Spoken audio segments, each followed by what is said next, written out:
Olá, gente. Bom dia, boa tarde, boa noite.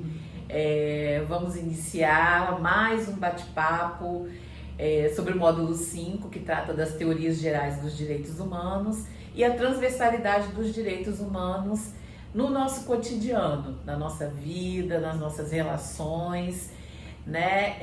Eu me chamo Mônica. Estou vestida com uma blusa preta, sou de pele parda, cabelos longos e cacheados e estou com óculos de armação preta. Então, hoje, né, a gente está com uma convidada muito importante, né, continuando o nosso bate-papo, que a gente estava com Luizane, agora com uma convidada muito importante, que é Indira Pinto. Vou deixar para você se apresentar, Indira. Né, Indira, já iniciando um pouquinho, Indira é psiquiatra e tem uma trajetória muito importante, né, na clínica decolonial e antirracista, e a gente vai fazer uma conversa, né, sobre como que os direitos humanos atravessam não só as nossas relações, principalmente as nossas relações, e também como que os direitos humanos estão no campo da saúde, né? A saúde é um direito humano, né? Como nós sabemos, faz parte da dignidade humana, a garantia da saúde, né? E do bem-estar.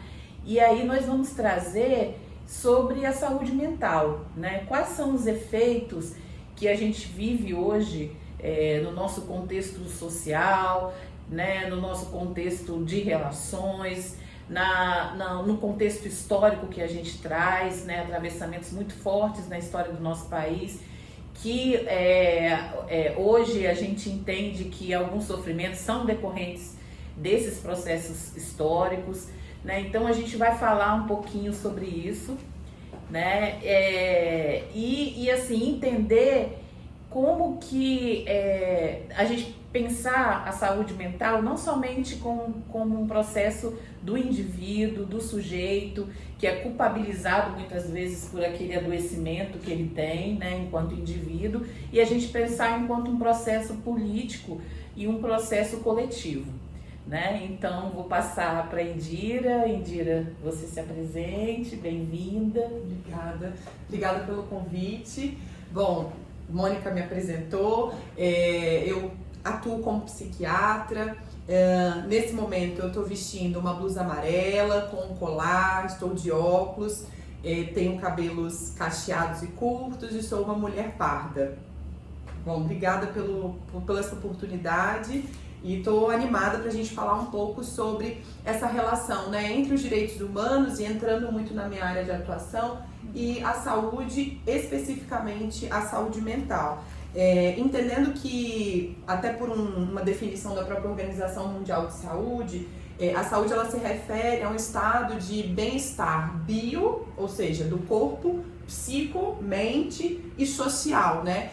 O social no sentido de que a gente vive num contexto, num ambiente, num grupo social, num território, e que esse contexto ele vai ter uma relação direta com a nossa experiência de saúde, sobretudo da experiência de saúde mental. Então, vou falar um pouquinho sobre isso, né?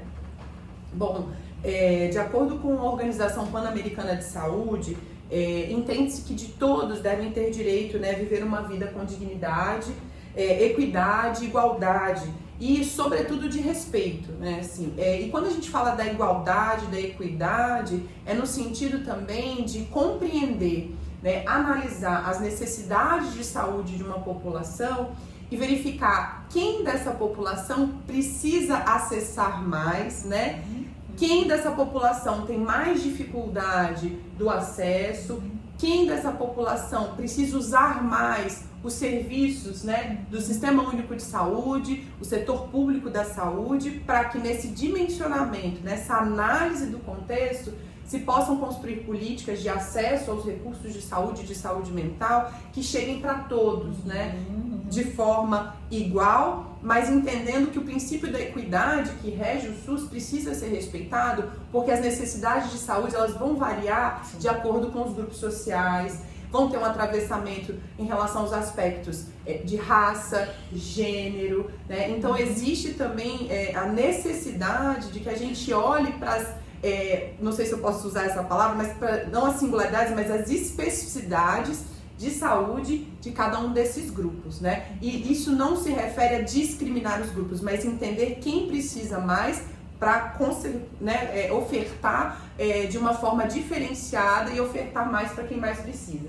Então, de fato, eu acho que esse é um princípio fundamental que rege, inclusive, o cuidado, né? Assim, eu estou falando de um lugar também do cuidado dos indivíduos, mas entendendo que esses indivíduos, como eu disse inicialmente, pertencem a um grupo, a um contexto, a um coletivo, e determinados grupos, sobretudo que na nossa sociedade estão num lugar marginalizado, que são marginalizados enquanto grupo social, como, por exemplo, a população negra, os povos indígenas, população LGBTQIAP+. Então, a gente precisa entender quais são as necessidades desses grupos para que a gente realmente consiga fazer um alcance igualitário do acesso ao cuidado em saúde, e em saúde mental não pode ser diferente. Aí a gente diz também, né, Indira, acho que a gente traz também esse contexto da estrutura das políticas públicas, né, que no caso da política do SUS, né, que é uma política pública e de acessos, né, de como que ele funciona, né, para esses grupos e para essa busca de saúde, né?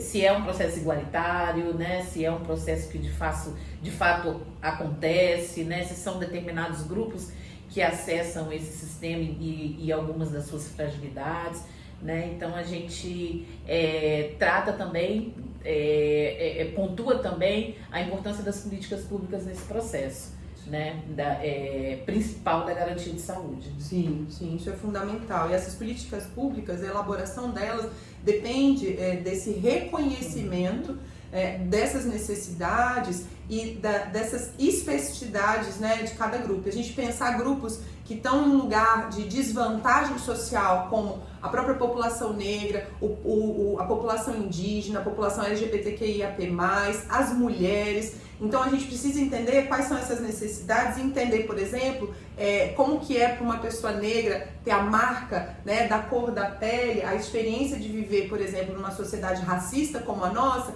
como que isso vai impactar na experiência de saúde, sobretudo na saúde mental. Como que essa pessoa vai se enxergar nesse contexto em que ela vê os pares sendo criminalizados, excluídos, violados e violentados, né? Certamente que isso tem um impacto direto na sua experiência de saúde mental. Isso vai incidir sobre autoestima, o autovalor, o autoconceito, a forma como esse sujeito também vai estar e se apresentar no mundo, né? E claro que há uma relação direta entre a experiência da exclusão e os processos de sofrimento psíquico, né? Sim. E das violências. Se a gente for pensar, por exemplo, as mulheres que são estatisticamente, né, sofrem muito mais violência do que, por exemplo, os homens, se a gente for comparar estatisticamente, a gente sabe quanto que essas mulheres estão nesse lugar de vulnerabilidade, também estão aí recebendo uma carga de sofrimento psíquico e estatisticamente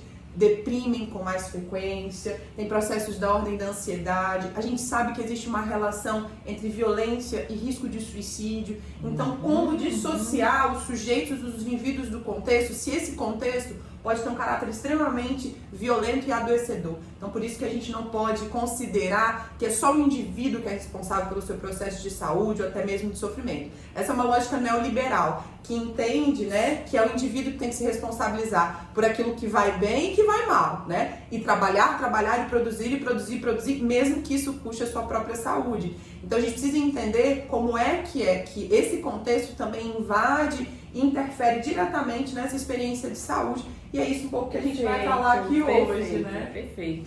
Perfeito. Eu acho que quando você traz o contexto dos sofrimentos, da violência que gera sofrimentos e adoecimentos, né? Fiquei pensando na população LGBTQIAP+, das pessoas trans, né? Que passam pelo processo de mudança em suas vidas e tal, e de como que isso é colocado socialmente. A gente conversava com a Luizane sobre esse processo, né, que começa pelo nome social, né, de não ser em alguns espaços chamado pelo nome que foi escolhido por aquele sujeito, né, e ser chamado pelo nome morto, né, e aí me fez lembrar alguns percursos meus profissionais, assim, do efeito disso, né, no sofrimento psíquico desses sujeitos, né? Tipo, eu não sou essa pessoa que estão me nomeando, né? E eu gostaria que me nomeasse por esse nome, então que me chamasse pelo nome que eu escolhi. E o desdobramento disso tudo no processo psíquico, assim, que tem tudo a ver com a forma como a gente entende, né, a questão de gênero, a questão, né, de mudança de gênero, como que a gente compreende e discrimina, né, uma sociedade que discrimina e que massacra esses sujeitos, né? E que se propõe a enquadrar o sujeito em caixinhas nas quais muitas pessoas não vão caber, não cabem, não querem caber. Isso é um direito humano, né? Assim, se autodenominar, né? Assim, quando uma mulher trans é negado a ela o acesso, o direito, né, de ser chamada pelo nome dela, isso é cercear ela do direito à própria identidade, né? E de como isso afeta totalmente, né? Assim, porque isso vai totalmente, porque é um não reconhecimento desse sujeito enquanto pessoa que que tem que ter o direito de se autodenominar, né? Assim, isso é uma violação de direito, quando é negado o acesso ao próprio nome, né? E o quanto que o nome tem uma função estruturante para nosso processo psíquico, né? É a partir daí que tudo começa. E dentro da experiência que você está trazendo aí, né, sobretudo da população trans, por exemplo, a oportunidade de se autodenominar é um recomeço, né? Frequentemente com uma bagagem, com uma história de muita violência, de exclusão, de discriminação. Então, o nome... No núcleo familiar... Sobretudo, inicialmente, né, começa no núcleo familiar. Então, assim, negar o direito, por exemplo, à autodenominação, isso é uma violação gravíssima. Isso incide diretamente sobre a experiência psíquica do sujeito. E aí um sentimento de exclusão, de não pertencimento, é muito frequente. Eu ouço isso diariamente no consultório, né? Parece que não tem lugar para mim no mundo. Isso é uma violência muito grande, né? E não tem como a gente separar justamente esse acesso aos direitos e a negação do acesso a esses direitos, a experiência do próprio sofrimento psíquico, né? Isso está totalmente conectado. E a gente não pode desconectar também desse processo histórico de país, assim, né? É um país extremamente conservador, com marcas e características muito duras, né? Com relação ao outro que é diferente de você. Então é uma não aceitação a partir do olhar que eu tenho da minha própria vida. Então não tem como a gente descolar também desses processos, né? Não, de forma alguma, assim.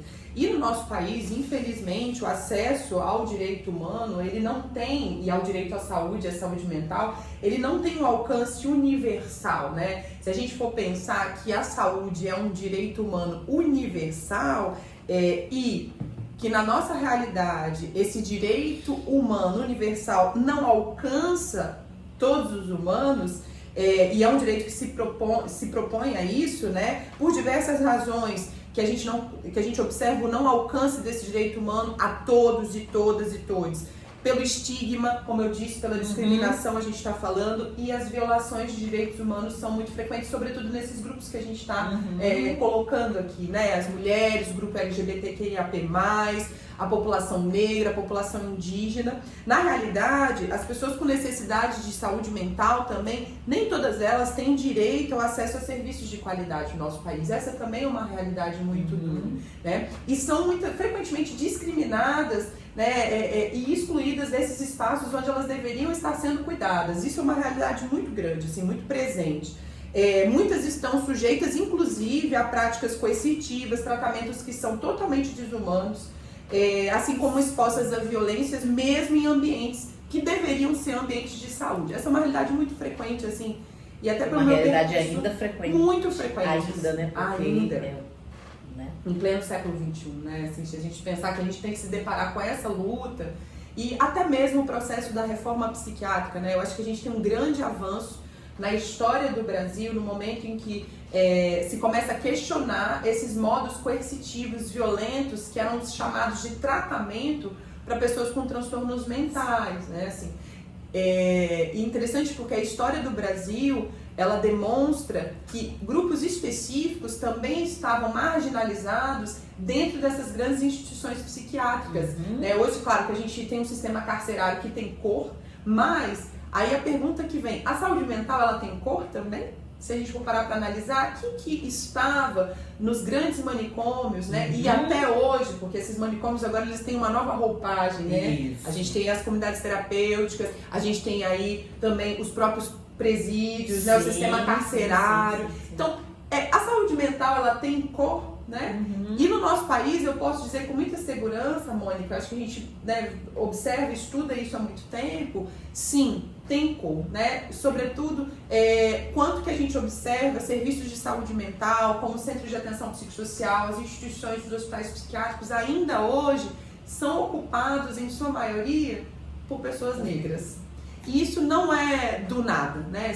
E tem uma razão de ser. Há uma predominância de gênero? Há uma predominância também de gênero. Nas instituições psiquiátricas, como os hospitais psiquiátricos, a gente observa uma predominância do gênero masculino, né? No centro de atenção psicossocial, eu observo mais um certo equilíbrio ali entre, né? Mas as mulheres, a gente observa que as formas de adoecimento mais prevalentes nas mulheres são um pouco diferentes da população masculina, né? Então a gente vai observar muito na população masculina, né? No povo, e aí especificamente na população negra, os transtornos mentais decorrentes do uso de álcool e outras substâncias, transtornos psicóticos, né? Essa dinâmica da própria psicose, se a gente for parar para pensar, um país como o nosso racista, né? Como é que a gente vai ter a segurança de não estar sendo vigiado, de não estar sendo excluído, discriminado pelo fato de sermos negros? Como que a gente vai construir esse eu nosso com essa tensão permanente e precisando estar em estado de alerta permanente, né? Porque é um jogo de lentes do ponto de vista social em que a população negra ou ela é invisibilizada ou ela é marcada, seja como aquele que vai precisar fazer o trabalho braçal, aquele que é o criminoso, que está com uma atitude suspeita, ou é invisível, negligenciado e não tem espaço para existir, né? Então esse jogo de lentes também é muito presente, isso advém do processo colonial, do processo de escravização do povo negro, né? E desse grande projeto colonial que assume essa nova roupagem com o neoliberalismo, em que tem aqueles que são marcados para morrer e aqueles que estão marcados ao acesso ao direito à vida, porque também direito à vida é um direito humano. E não são todos que acessam esse direito na nossa sociedade. Isso é muito grave. Muito grave, muito grave.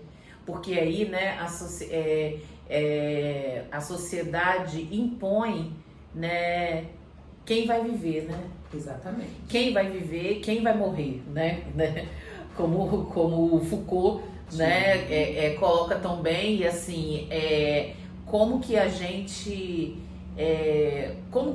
também funciona, a gente funciona nesse movimento, né? Quando você muitas vezes sai da universidade, você tem uma vida classe média, sai da universidade e aí começa a trabalhar num território colocado como um território violento, né? Que é um território periférico, e a sua interpretação sobre aquele espaço e sobre as pessoas que você vai receber naquele trabalho, né? De que o que funciona ali é diferente do que funciona para mim, que estou num outro território, que tem uma outra classe social, né? Até a gente falava, eu e a Luizane, a gente falava até desses processos de políticas públicas que são feitas para o controle desses corpos. Exatamente. Né? Exatamente. Então, que corpos são controlados? Né? São os corpos negros.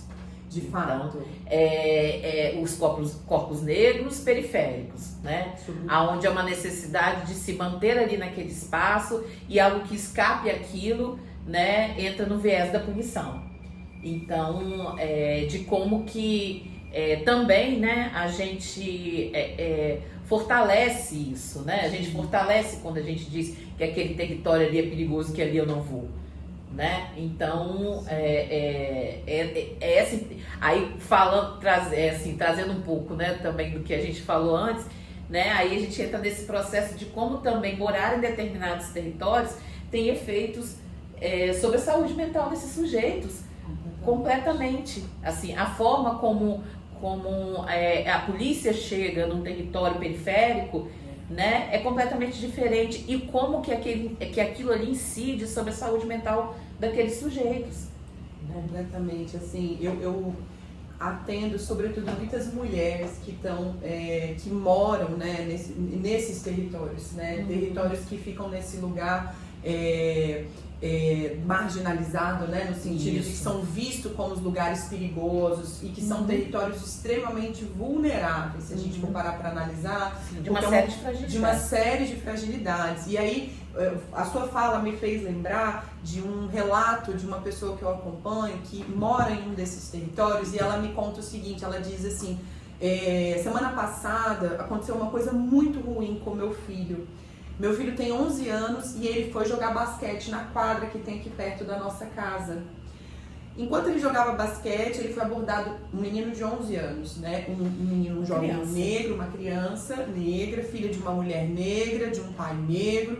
E aí, nesse momento que ele está brincando nesse espaço, ele é abordado por 2 policiais que questionam o que ele está fazendo ali naquele espaço, numa quadra, jogando basquete. Bom, os policiais estavam fortemente armados, essa criança, ela, claro que, né, fica totalmente temerosa, com muito medo, e aí essa mãe, por um dado momento, alguém avisa ela que está acontecendo na quadra, ela vai ao encontro desse filho. Quando eu a atendi, foi uma semana depois do evento, ela chorando, né, aos prantos, ela me disse: o meu filho, ele não quer mais brincar. Ele disse que ele não volta mais nesse lugar, porque ele tem muito medo de que ele não consiga voltar para casa. Ele tem medo de morrer quando estiver brincando. Com 11 anos, né? Então, assim, e aí existe aí, né, o racismo, né, que é institucional, que é sistêmico, que é estrutural. Claro que vai ter uma discussão sobre estrutural, mas não vou entrar nessa discussão hoje, mas desse racismo que é um projeto, né? Assim, o racismo não é um evento isolado, existe um projeto que é o racismo, que representa uma estrutura de poder, que, como o Frantz Fanon dizia, né, um dos seus belíssimos ao longo da sua obra, que é um processo que não se esclerosa. O racismo está capilarizado, ele está em todos os lugares, ele está em todos os ambientes. Inclusive, o racismo está no ato desses agentes do poder público, sim, que deveriam garantir a segurança da população, a abordar esse menino de 11 anos, brincando de basquete, e dizer o que ele está fazendo ali, considerando a atitude do brincar de uma criança negra no território periférico como uma atitude suspeita. Isso é de uma violência. E aí, de uma marca também. Uma marca profunda. Como é que essa criança passa a se ver a partir de uma experiência dessa? Como é que essa criança se relaciona, por exemplo, com brincar a partir de uma experiência dessa? O quanto que um sujeito, que deveria ser um sujeito de direitos, uma criança, que também tem direito à proteção, direito à segurança, direito à saúde, direito ao brincar, ela é cerceada da liberdade de brincar por ela ser uma criança negra e morar no território periférico. Como que vai se estruturar, por exemplo, a saúde psíquica dessa pessoa, dessa criança, dessas crianças, né? Todas e aí, essas crianças, dessas famílias, dessa mãe. Exatamente. Como que se dá? Uma mãe essa que tem um processo de sofrimento psíquico muito grave. E quando ela chega pra mim, ela me diz assim: eu sou muito agressiva, que é um estereótipo, né? Da mulher negra. A mulher negra agressiva, barraqueira, né? Mas que também, como Lélia Gonzalez traz, esse estereótipo da mulher negra que destinada ao trabalho doméstico, ao trabalho braçal, com seu corpo visto como um corpo sexualizado, né? Assim, ou a mãe preta, que é justamente essa imagem estereotipada que se tem das mulheres negras. Mulheres essas que estatisticamente morrem muito mais de feminicídio do que as próprias mulheres brancas. Ótimo. Então, Ótimo, Indira. há uma relação entre os direitos humanos e a saúde mental que é fundamental para se pensar a construção de uma sociedade que de fato seja justa e inclusiva. Eu acho que esse é um ponto importante, mas infelizmente a nossa história ela revela que a saúde mental foi frequentemente negligenciada, sobretudo dessas populações específicas que a gente está falando, e estigmatizada, né? Mesmo depois da Declaração Universal dos Direitos Humanos, que acontece lá em 1948.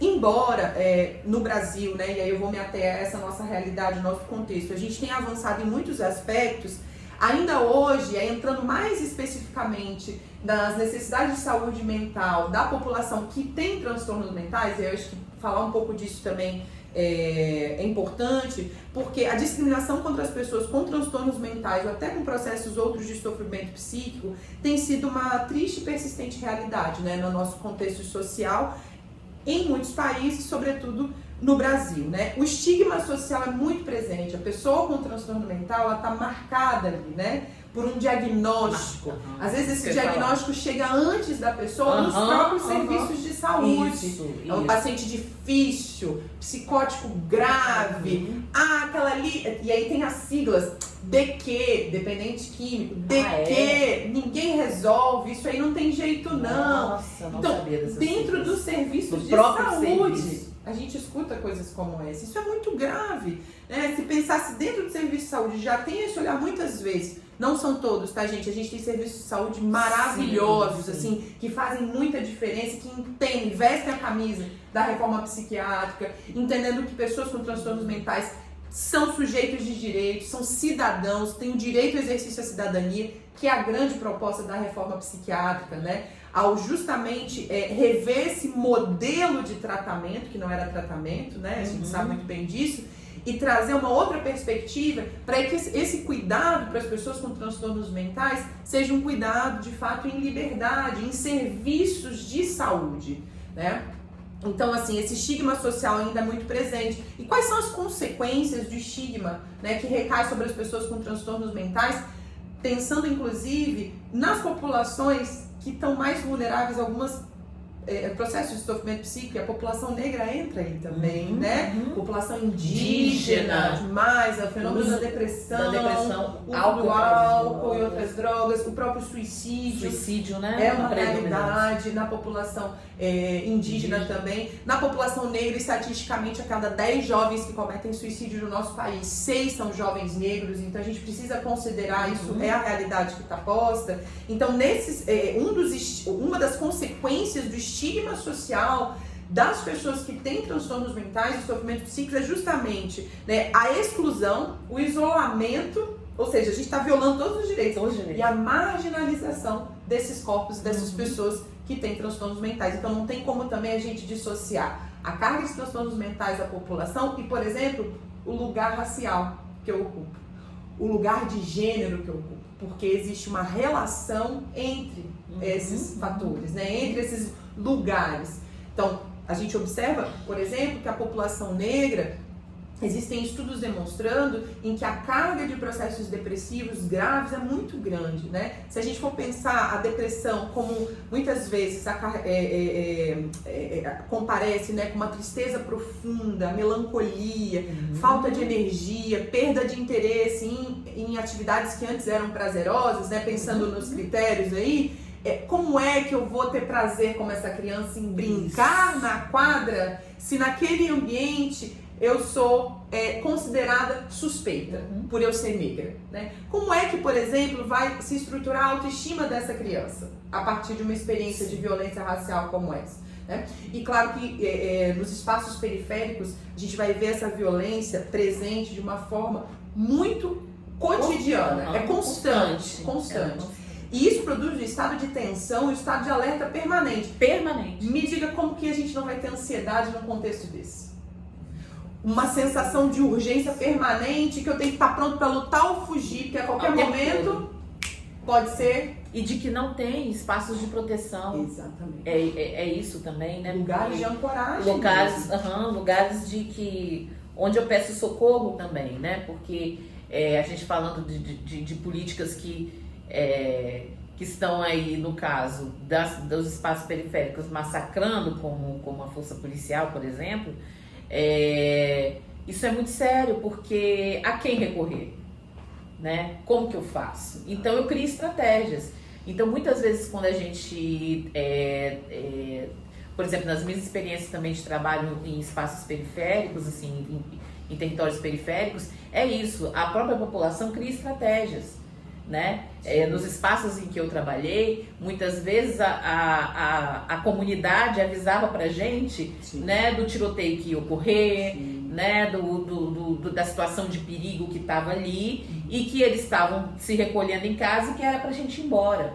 Então, assim, estratégias são criadas para essa sobrevivência, né, e de como que isso afeta.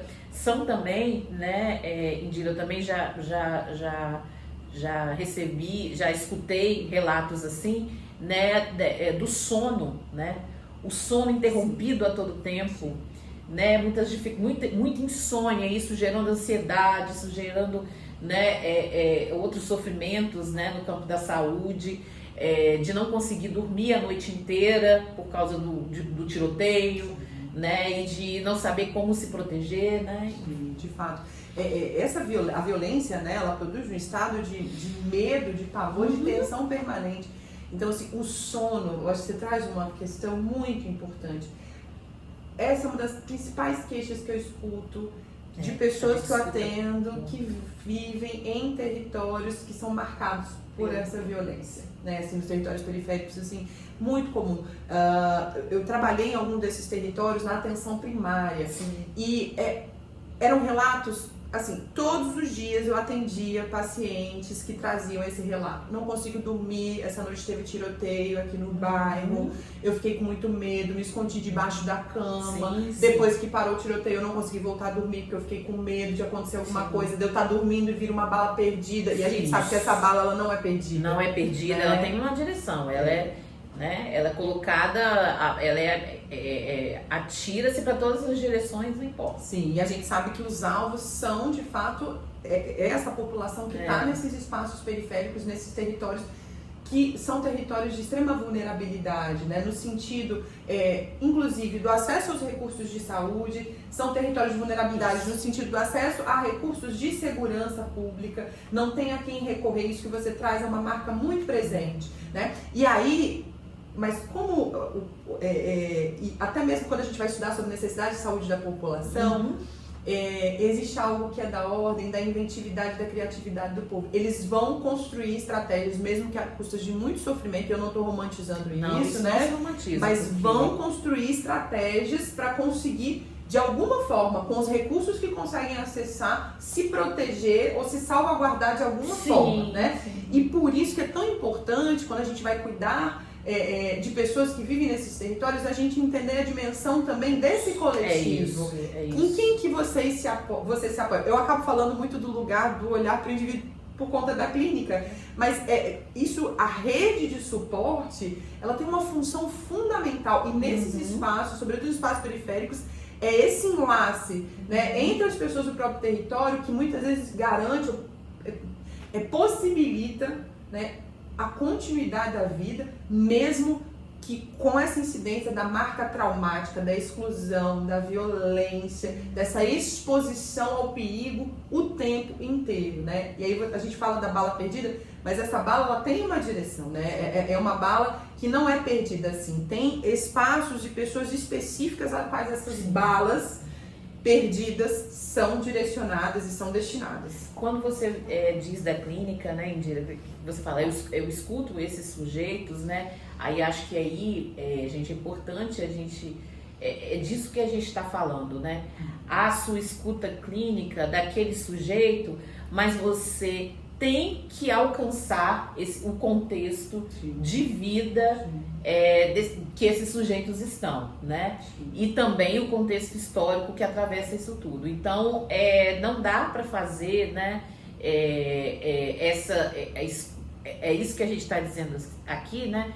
Desse cuidado para a gente não individualizar uma situação que de país, uma situação histórica, política, né, em que esses sujeitos, em que todos nós estamos inseridos, mas que quem mora nas comunidades periféricas, isso é mais forte. Então essa escuta também, né, Indira, assim, é uma escuta que ela tem que estar atenta a todos esses processos, né? E é disso que a gente está falando, de sofrimentos que são coletivos, né? Exatamente. A saúde mental como um processo coletivo, né? Sim, assim como a saúde é um processo, né, se entende, define-se saúde como uma experiência de bem-estar biopsicossocial, a saúde mental não é diferente disso, né, assim, e porque nós somos seres integrados, nós não somos seres soltos, isolados no mundo, né, nós partimos de um grupo, né, a nossa origem, ela vem de um grupo social, né, assim, esse grupo que hoje se nomeia enquanto família,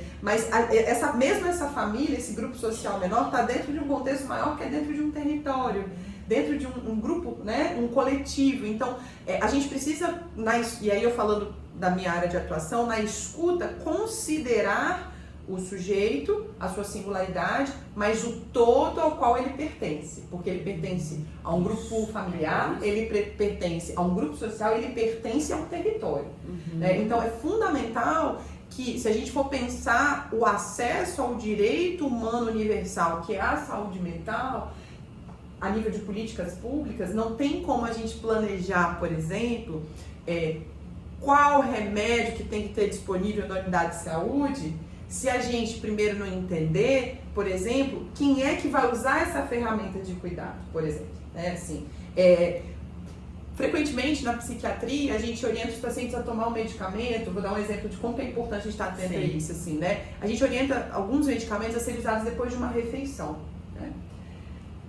No território vulnerável, eu preciso entender se aquele meu paciente que pertence a um grupo familiar que está dentro de um território, ele consegue fazer pelo menos uma refeição por dia. E frequentemente, na minha atuação na unidade de saúde da família, durante os anos que eu estive, antes de eu prescrever um remédio para tratar a depressão do meu paciente, da minha paciente, eu precisava, por exemplo, entender, você consegue acessar a alimentação? Né? No território onde você vive, como é que essa pessoa, essa mulher faz para chegar aqui na consulta?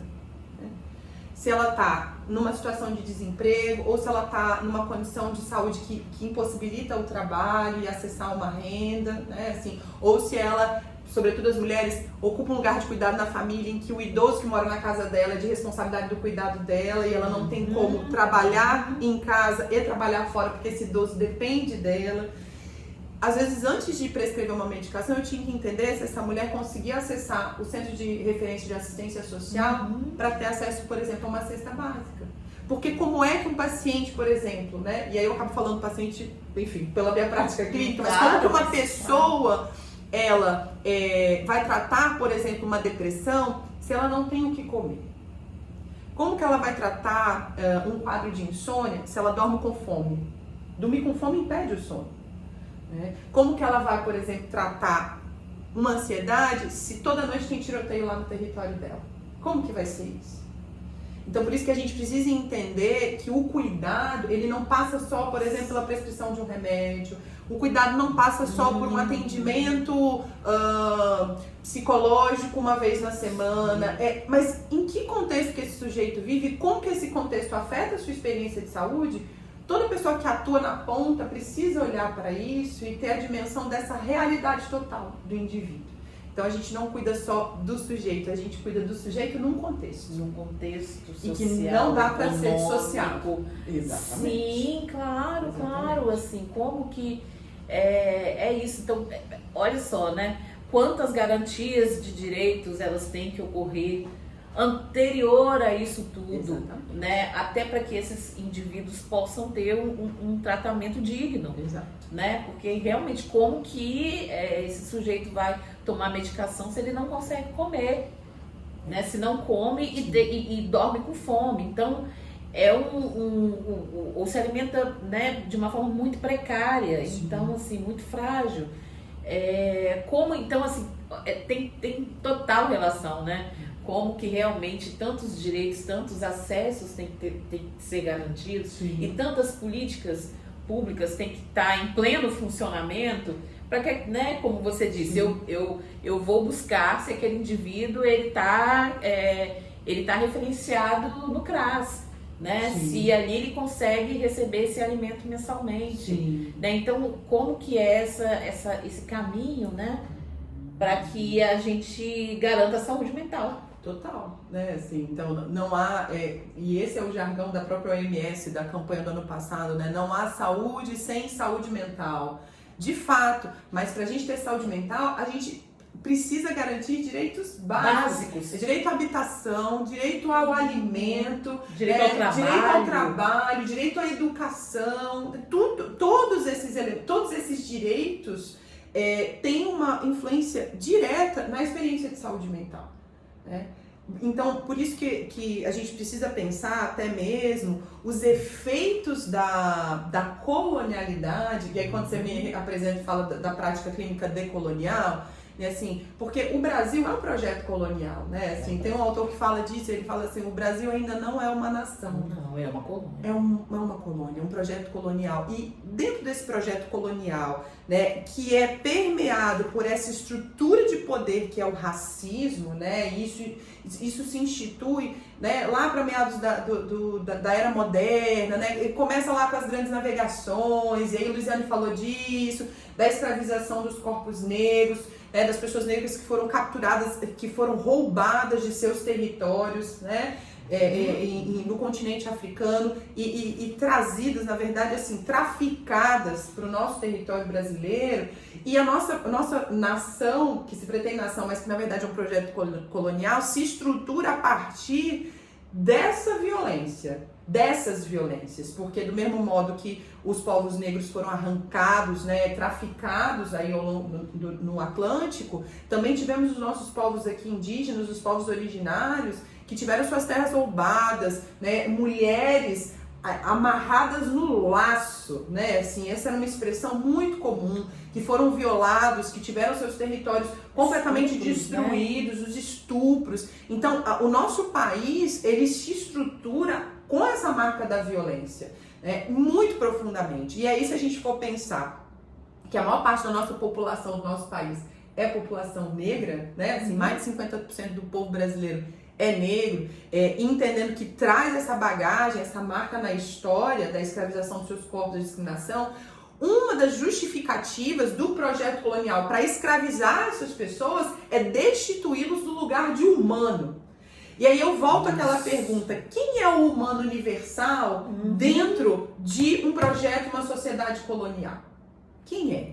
Assim, durante muito tempo, esse projeto que é o racismo, né, esse projeto de poder, essa estrutura de poder, colocava ali, inclusive usando a própria medicina eugenista para justificar as práticas de violação, de exploração desses corpos, alegando que esses sujeitos, que não eram vistos como sujeitos, eram vistos como coisas, né? Não eram humanos.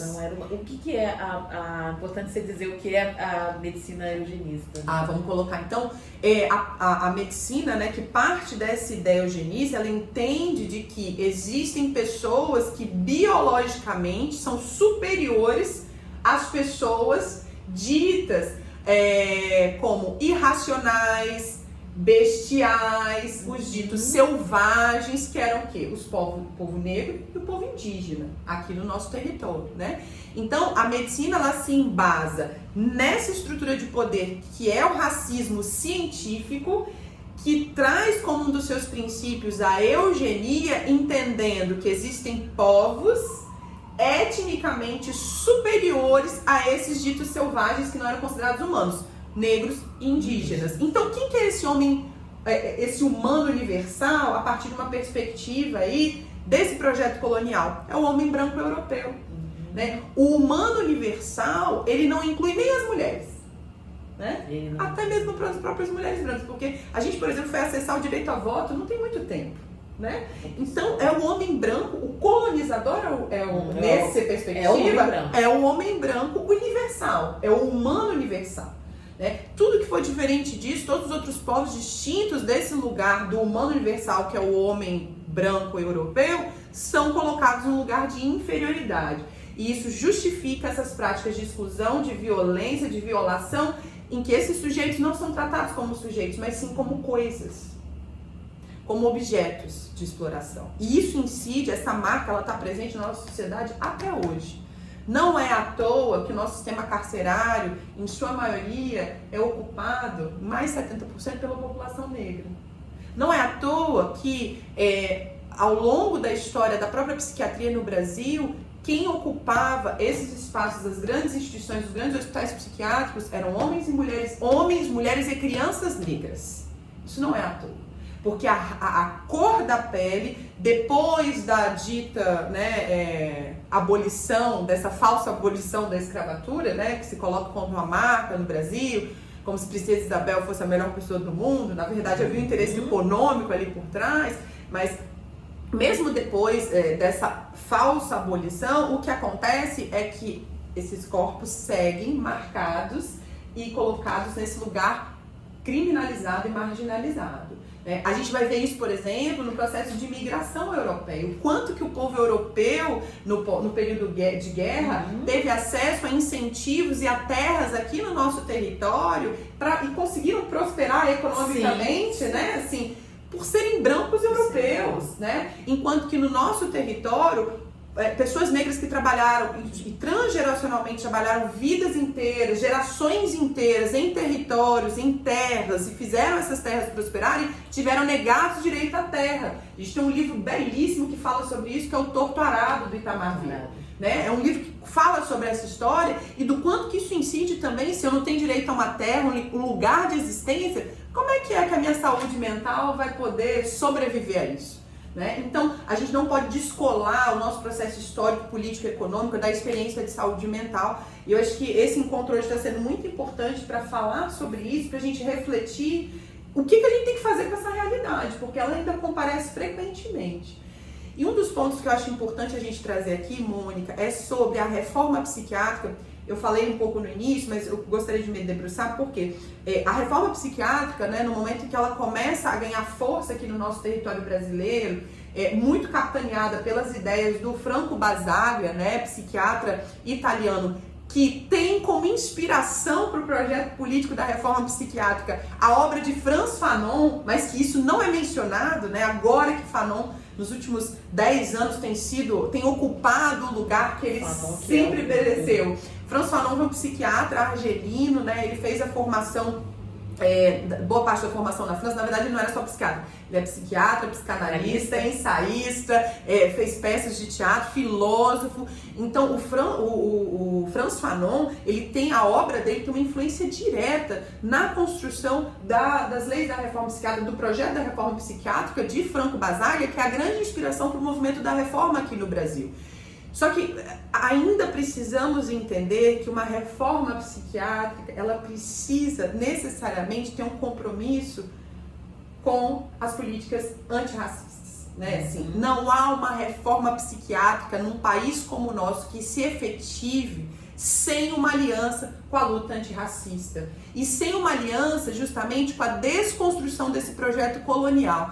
Então tem um autor que eu gosto, um professor que eu gosto muito, que eu tive o privilégio de ter aula no curso de Psicologia e Relações Raciais que eu fiz no ano passado, que é o Emiliano Camargo Davi. Ele diz o seguinte, que não existe uma reforma psiquiátrica, que não, né, pelo menos no nosso território, que se distancie do projeto de colonialidade. Então a nossa reforma, ela não basta ela ser antimanicomial.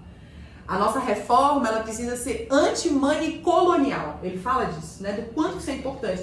E a luta antirracista, né? Ela precisa caminhar junto com os projetos da reforma psiquiátrica, com a luta antimanicomial, porque senão essa luta ela vai estar incompleta. Sobretudo num país como o nosso, em que a maioria da população é negra. Né? Assim, então, esse é um ponto que eu gostaria de destacar, porque isso é fundamental, assim, para a gente pensar como que a gente quer caminhar daqui para frente, né, nesse trabalho, nessa luta.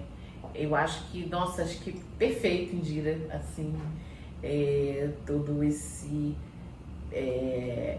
essa estrutura que você traz, né, fiquei aqui também viajando, assim, no tanto de, a gente lembra das próprias experiências, sim, né, das nossas trajetórias, e desses efeitos, né, do tanto de sofrimento, sim, e as leituras, e assim, eu entendo a compreensão que a gente precisa ter, né, do que é garantia de direitos, assim. Então, está no nosso cotidiano, está na nossa vida diariamente, nas nossas relações, no lugar em que a gente vive, né? Então,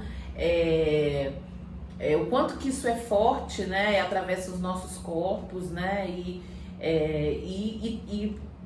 colocam aí os sofrimentos psíquicos, né, em alta, né? Sim. O que é terrível, Sim. né? Ainda mais forte para determinados corpos, né? Sim. Você quer finalizar, trazer mais? Assim, o que eu gostaria, acho que eu queria falar disso, né, assim, que eu já falei. Pode falar. Do quanto que a luta antirracista e a luta antimanicomial, elas precisam caminhar juntas, porque sim, né, a saúde mental no nosso país, não só no nosso, né, mas a saúde mental, ela tem cor, né, assim, eu penso também, Mônica, do quanto que é fundamental a gente, por exemplo, tá ampliando esses espaços, né, de discussão, Isso. do quanto que a gente precisa descolonizar a prática médica, né, e aí eu tô falando como médica. Perfeito. O quanto que a gente precisa descolonizar a prática, né, do cuidado em saúde, porque ela é extremamente colonizada. E aí, por exemplo, se a gente for observar a estatística de violência obstétrica, quais as mulheres negras são submetidas. Então, eu acho que esse é um exemplo. Né, você pensar que é um momento, para muitas mulheres, inclusive, né, um momento de muita dor e sofrimento, o momento da gestação e do parto, a depender da forma como essa mulher caminhou ao longo dessa gestação, a forma como ela pôde ou não acessar os recursos para ter uma gestação tranquila, o que a gente não vai ver em boa parte, né, na realidade de muitas dessas mulheres que moram, que residem, que vivem nesses territórios, né, que são colocados nesse lugar marginalizados, territórios ditos periféricos. E quando essas mulheres elas chegam ao dia do parto dentro de um hospital, elas ainda muitas vezes, né, e isso é fruto também do racismo científico, que até hoje está capilarizado, como o Fanon disse. O racismo é um projeto de poder que não se esclerosa, ele está em todos os espaços. Então, você pensar em pleno século XXI, a gente está em 2024, ouvir relatos de mulheres que, ao chegarem em determinados espaços para ganharem seus filhos, lhes são negados o direito, por exemplo, à anestesia, porque por serem negras são julgadas a suportarem mais a dor. Isso tem a ver com esse projeto do racismo lá de trás. Isso era dito. Isso era no meio médico. Isso era dito e publicizado. Eu vou dizer a vocês que na minha formação acadêmica, no estágio de obstetrícia, eu ouvi falas como essa dentro da maternidade. Nossa. E assim, tem 13 anos que eu me formei. Então isso era dito, né? Era dito, ainda é dito, né? Então, eu tô trazendo esse exemplo porque imaginem vocês, né? Um momento que marca a vida de todas as mulheres, que é o momento em que, do nascimento do filho, ela ser desconsiderada, né, na sua necessidade de saúde por julgarem de que o fato dela ter a cor da pele negra, e aí dependendo se é uma negra retinta, se é uma negra com parda, isso também vai mudar.